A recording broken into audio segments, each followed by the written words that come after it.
want to say hi? You want to say hi? Say hi, I'm a cone head.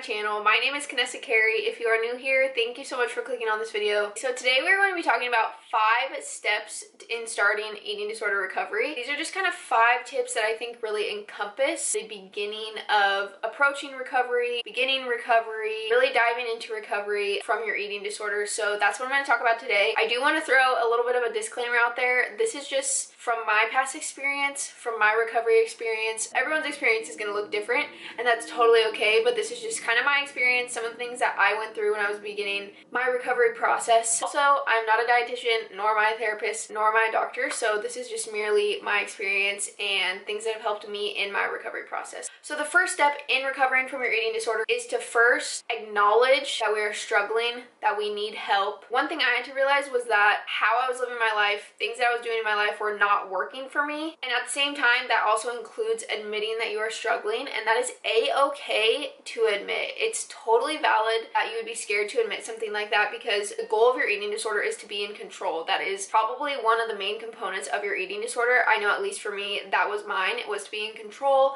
of how I looked and how I felt. Just relinquishing that control and saying, hey, this is what I'm struggling with, is a great first step to just admitting you need help. And maybe you don't even want help. That is totally valid, but just admitting that you need help because you can't get out of this on your own can be a really crucial, important step in starting your eating disorder recovery. My second tip and second step, I guess, in starting eating disorder recovery is to establish a treatment team, or in other words, establish a support system. This can look different for everyone. For me personally, I had a dietitian and a therapist, so they were kind of like my treatment team. We were kind of like a triangle. And there are many types of support systems that you can find. A lot of people go to inpatient or outpatient treatment. A lot of people have a recovery team, such as the one that I did. Some people just have a therapist, some people just have a dietitian, some people just work with their doctor. So it's really finding what works best for you. I know it's not always easy to jumpstart and get that going, but sometimes it's just the thing that you need to do to really jumpstart your recovery. But also at the same time, having a support system outside of your recovery or treatment team is also super important, whether that's family member, boyfriend or girlfriend, husband or wife, best friend, whatever that looks like for you, is finding people that you love and that will support you no matter what you're going through and can just be there for you when you need them to be. So the third step in starting eating disorder recovery is to establish a plan. You've established that you need help. You've established a treatment team, and with that treatment team, you are going to establish a plan of how you're going to recover, what you need to work on, and things that you're going to do to get you to where you want to be. For example, with my dietitian, the first thing we did was we started a meal plan, and it was something that I increased every single day, every single week. And one of my main goals for my personal recovery was to gain weight, because I was at a low weight for me personally. So that was kind of the main goal. So we established a plan for me to get to where I needed to be. But that can look different for everyone. Sometimes your plan is just eating enough. Sometimes your plan is going to consist of how many meals and how many snacks you eat a day. Sometimes your plan is going to include stuff that you work on with a therapist, whether that's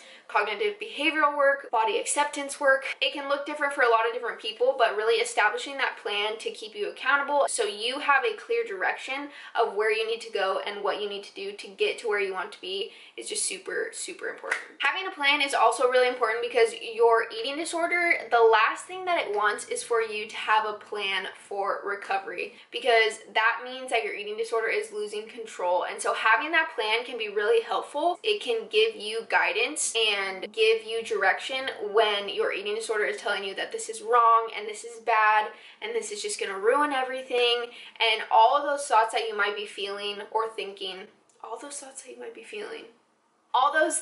you might be feeling and all those thoughts that you might be thinking, the plan can just really help you, as well as your treatment team or those people that you trust and love in your life. Those combined can just really help you stay on the right path. The fourth step to eating disorder recovery, it sounds really simple, but it's probably one of the hardest things that you're gonna do in eating disorder recovery, but that is to just start. It is okay to be scared. It is okay to not be ready, but you know what? You are so brave and so strong for taking this step, but I know how scary it can be. I know how challenging it can be. Recovery is not linear. Recovery is not perfect. It's not going to feel good all the time. It's gonna be hard. I'm not gonna sugarcoat it. It's gonna be difficult, but you know what? I know you are brave. I know you are strong. I know you have established the steps that I just talked about before. You have a great support system. You have an amazing team behind you, and I know that you can do it, and I know that you're gonna be so proud of yourself every step of the way. Just let me tell you, you will love, maybe not the recovery process because it's hard and it can be painful, but you will love